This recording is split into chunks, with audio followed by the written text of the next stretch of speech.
আসসালামু আলাইকুম রহমতুল্লাহি ওবরকাতুহু। সম্মানিত দর্শক, গত ১৪ মাসে ডক্টর মোহাম্মদ ইউনূস সরকারের অনেক সমালোচনা করেছি এবং মাঝে মধ্যে প্রশংসাও করেছি অনেকগুলো বিষয়ে, কিন্তু সমালোচনার পরিমাণটা বেশি ছিল। কিন্তু আজকের এই ভিডিওতে ডক্টর মোহাম্মদ ইউনূসের একটি সিদ্ধান্ত বা তার একটি কর্ম, যেটি আমি আনন্দ পেয়েছি এবং আমার কাছে ভালো লাগছে। এটার পরিণতি ভালো হবে না মন্দ হবে ডাজ নট ম্যাটার, কিন্তু আমার ভালো লেগেছে। এই জন্য আমি ডক্টর মোহাম্মদ ইউনূসকে এবং তার সরকারকে ধন্যবাদ দিতে চাই। এর কারণ হলো এই প্রথম শত বছরের ইতিহাসে দিল্লির বিরুদ্ধে এই বাংলায় বসে কোনো একজন মানুষ তার মেরুদণ্ড সোজা করল, দিল্লির চোখে চোখ রেখে কথা বলল এবং ১৪টি মাস বা ১৫টি মাস ধরে দিল্লির সঙ্গে টেক্কা দিয়ে এখন পর্যন্ত টিকে আছে। কাজেই তার বয়স হয়েছে, ডক্টর মোহাম্মদ ইউনূসের বয়স হয়েছে। আল্লাহ তাকে কতদিন হায়াত দেন আমি জানি না, তিনি রাষ্ট্র ক্ষমতায় কতদিন থাকেন তাও আমি জানি না। পরবর্তীতে যারা আসবেন রাষ্ট্র ক্ষমতায় তারা তার এই জিনিসগুলো স্মরণ করবেন কিনা তাও জানি না, কিন্তু একটা সময় আসবে যে হয়তো ডক্টর মোহাম্মদ ইউনূসের অনেক ব্যর্থতা আছে, অনেক সমালোচনা আছে, অনেক ত্রুটি আছে, কিন্তু তিনি এত কিছুর পরেও সর্বশক্তি নিয়ে দিল্লির বিরুদ্ধে রুখে দাঁড়িয়েছিলেন, দিল্লির চোখে চোখ রেখে কথা বলেছিলেন এবং দিল্লির সকল চেষ্টা, বাংলাদেশ বিরোধী সকল চেষ্টাকে তিনি চ্যালেঞ্জ জানিয়েছিলেন। আর ২০২৫ সনের ডিসেম্বর মাসে এসে বিজয় দিবসের পর ১৬ তারিখের পর তিনি যে যুগান্তকারী সিদ্ধান্ত নিয়ে দিল্লির কর্মের একটা দাঁত ভাঙা জবাব দিয়েছিলেন, এটি বাংলাদেশের, আমি বললাম শত বছর নয়, হাজার বছরের ইতিহাসে কেউ পারেনি। একটা সময় ঈশা খান চেষ্টা করেছিলেন, কিন্তু মানসিংহের পায়ের কাছে তলোয়ার রেখে তিনি আনুগত্য লাভের জন্য সপরিবারে দিল্লি গিয়েছিলেন। ঈশা খাঁ, মুসা খাঁ চেষ্টা করেছিলেন, পরাজিত হয়েছেন। আমাদের দেশের সিরাজউদ্দৌলা, আলিবর্দী খান, তারা দিল্লির অনুগত দাস ছিলেন। আমরা তাদেরকে নিয়ে গর্ব করি, বাংলা, বিহার, উড়িষ্যা নিয়ে গর্ব করি, কিন্তু তারা সবাই দিল্লির অধীন রাজকর্মচারী ছিলেন।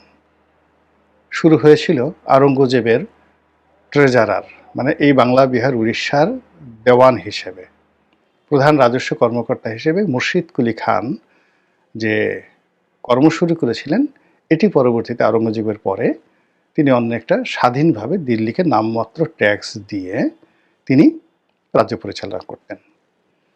তারপরে সুজাউদ্দৌলা, তারপরে সরফরাজ খান, তারপরে আলিবর্দী খান, আলিবর্দী খানের পরে যাকে বলা হয় যেটা আলিবর্দী খান, আলিবর্দী খানের পরে সিরাজউদ্দৌলা, তারপরে সিরাজউদ্দৌলার পরে মীর জাফর, তারা সবাই দিল্লির অনুগত ছিলেন, দিল্লিকে ট্যাক্স দিতেন। মীর জাফর যেটা করলেন, তিনি দুটো দিতেন, দিল্লিকেও ট্যাক্স দিতেন আর যাকে বলা হয় ইংরেজদেরকে ট্যাক্স দিতেন। আর এর মধ্যে আলিবর্দী খান যেটা করেছিল সেটা হলো তিনি দিল্লিকে ট্যাক্স দিতেন, তার সঙ্গে সঙ্গে আবার তাকে যে বর্গী হামলা হতো, সেই বর্গী হামলা, ভাস্কর পণ্ডিতের নাম শুনছে ডাকাত, বর্গী এলো দেশে, মূলত মারাঠা ডাকাতরা তারা এই বাংলাদেশে আক্রমণ চালাতো, বাংলা, বিহার, উড়িষ্যাতে আক্রমণ চালাতো, ঝটিক আক্রমণ চালাতো। এর কারণ হলো তারা একটা ট্যাক্স দাবি করছিল। মারাঠার যে সরকার ছিল সেই রঘুজি, তো রঘুজি আলিবর্দী খানের নিকট একটা ট্যাক্স দাবি করেছিল। আলিবর্দী খান সেটা দিতে রাজি না হওয়ার কারণে তিনি তার যে সৈন্যবাহিনী ভাস্কর পণ্ডিতের নেতৃত্বে পাঠিয়ে গেরিলা আক্রমণ চালাতেন এবং ওই আক্রমণ ছিল এতটা জঘন্য যে ওটা ইতিহাসে বর্গীদের আক্রমণ হিসেবে অভিহিত।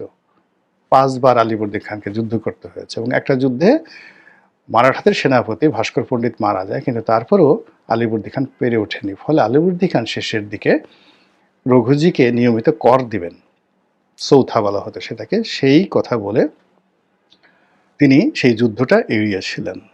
এই হলো বাংলার ইতিহাস। তারপরে অন্যান্য জমানাতে আপনারা তো সবাই জানেন দিল্লির দাসত্ব কখনো মুক্ত হতে পারেনি। তো সেই দিক থেকে আমি যতটুকু জানি যে এইরকম 15 মাস এই বর্তমান যুগে দিল্লির বিরুদ্ধে গিয়ে দাঁড়িয়ে থাকাটা চারটিখানি কথা নয়। এই সময়টার মধ্যে আমাদের সীমান্ত বহুবার বন্ধ হয়েছে, এই সময়টার মধ্যে ভারত আমাদের সীমান্তে সৈন্য সমাবেশ করেছে, এই সময়ের মধ্যে ভারত আজকে সার্জিক্যাল স্ট্রাইক চালাবে, প্যারাশুট দিয়ে বাংলাদেশে সৈন্য পাঠাবে, এই মুহূর্তে আততায়ী পাঠিয়ে শেষ করে দেবে, বিমান পাঠাবে, যুদ্ধ পাঠাবে, 1 মিনিটের মধ্যে ডক্টর মোহাম্মদ ইউনূসের গলা টিপে মেরে ফেলবে, এই ধরনের অপপ্রচার ভারতীয় মিডিয়াগুলো পাগলের মতো করেছে।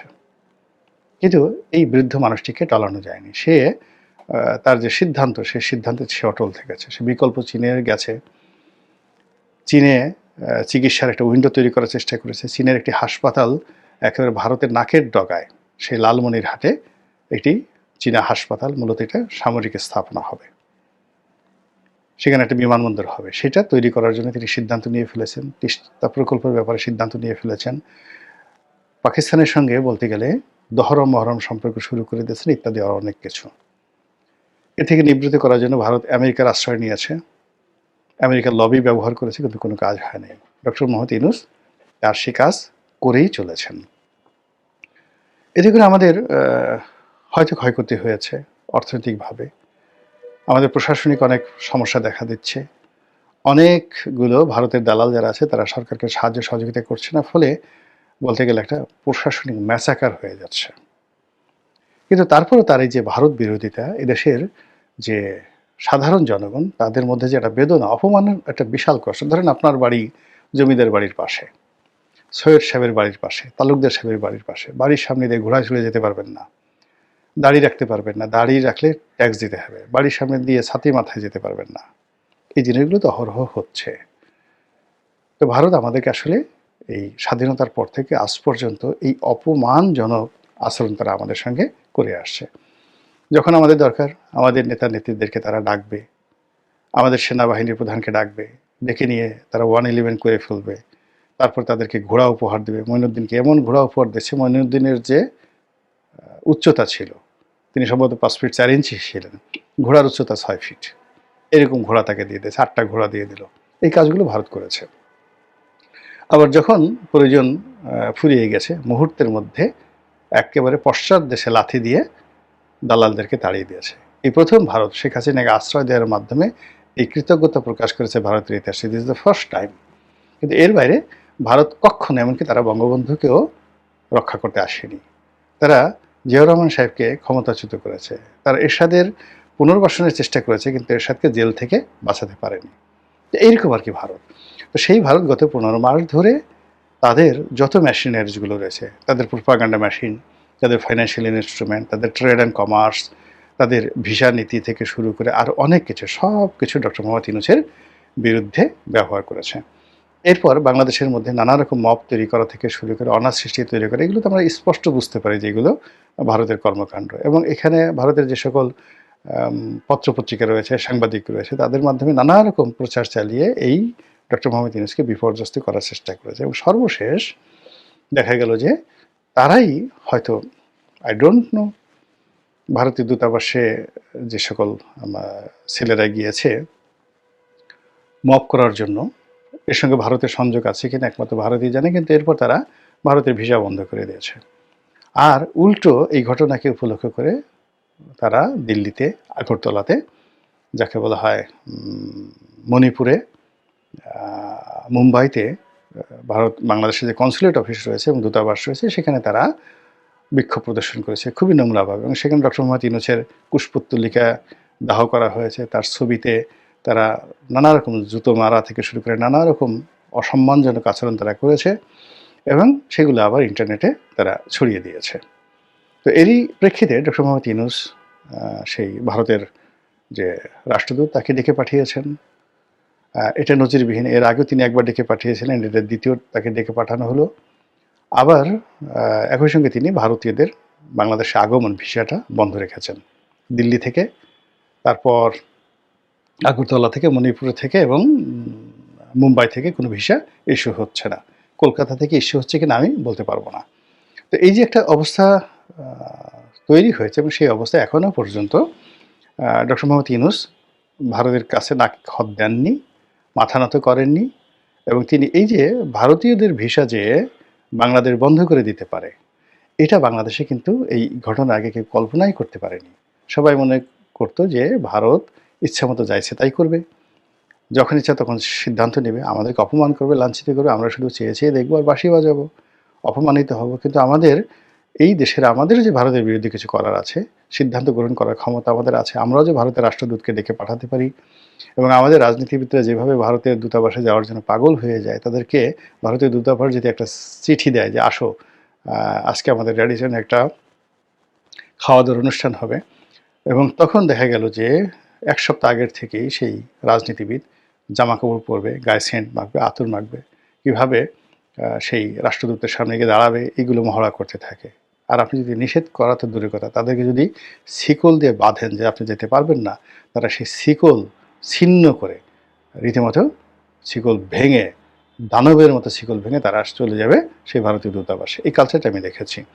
তো এই যে কালচারটা, সেই কালচারটা ভেঙে দিয়ে এই প্রথম ডক্টর মোহাম্মদ ইউনূস যে সিদ্ধান্ত নিলেন, ফলাফল যাই হোক না কেন আমার ভালো লেগেছে, ব্যক্তিগতভাবে ভালো লেগেছে। এই ভালো অব্যাহত থাকুক। ভারতের সঙ্গে আমি কখনোই শত্রুতা চাই না, বন্ধুত্ব চাই, কোঅপারেশন চাই, এবং সম্মানজনক তাদের সঙ্গে একটা নিষ্পত্তি চাই। এখন যে একটা পরিস্থিতি তৈরি হয়েছে, সেই পরিস্থিতি কোনো চক্রান্ত দ্বারা, ভয় দ্বারা, হুমকি দ্বারা, কিংবা অন্য কোনো তৃতীয় পক্ষের নেগোসিয়েশন দ্বারা শেষ হোক, এটা আমরা চাই না। আমরা চাই ভারত আমাদেরকে বুঝুক, আমাদের জনগণকে সম্মান করুন, আমাদের রাজনীতিবিদদেরকে সম্মান করুক, রাষ্ট্রকে সম্মান করুক, এবং আমাদের সঙ্গে একটা মানে দেশের সঙ্গে দেশের সম্পর্ক তারা গড়ে তুলুক। এবং সেক্ষেত্রে আমরা সবাই ভারতকে সমর্থন দেব। আমরা তো প্রতিবেশী পাল্টাতে পারবো না, কিংবা আমরা ভারতের সঙ্গে দীর্ঘমেয়াদে লড়াই সংগ্রাম করতে পারবো না, কিন্তু আমরা তো প্রতিবাদ করতে পারবো, এবং সেই প্রতিবাদের জায়গাটি ডক্টর মোহাম্মদ ইউনূস দিয়েছেন। এই জন্য আমাকে মনে হচ্ছে যে না, আসলে তিনি একজন বাপের বেটা। মহান আল্লাহ আমাদের সবাইকে হেদায়েত দান করুন এবং হেফাজত করুন। আসসালামু আলাইকুম ওয়া রাহমাতুল্লাহি ওয়া বারাকাতুহু।